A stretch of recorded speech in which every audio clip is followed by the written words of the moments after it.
Hi, welcome to part 2 of how to close every sale. I'm going to teach everyone what are the questions to ask so you can close every sale. But before that, I want to touch on a very important fundamental of sales.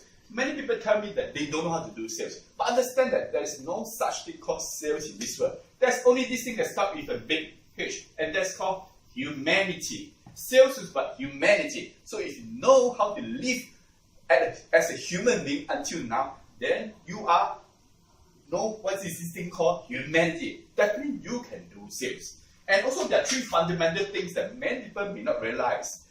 First thing is that everybody is looking for this thing called identity. Everyone wants to have a sense of identity. That's why people go for brands. So when we ask questions, we must always relate to their identity. For example, my prospect is a teacher. I will need to relate the questions as a teacher, not as a businessman. I will ask him questions like, as a teacher, what's the most important thing for you to keep your job? He will say things like, my customers must be influenced by me. That's the way to do identity. Then the second thing is that there's also this thing called, fear. Everybody has this thing called fear.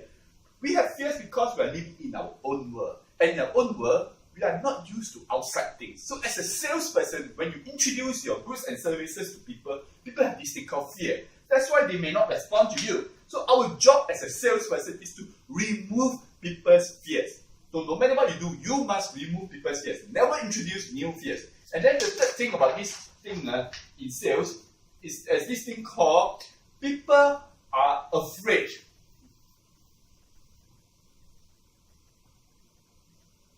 People are afraid to be led. People don't like to be led because they think that the salesperson will be leading them to somewhere where they'll be spending money, wasting money. But we are not leading people in a direct way. We don't tell people what we do. We ask questions. So we lead people happily. That's what we do. Of course, we ask questions, but never ask a silly question like, what do you want? Because people never know what do they want.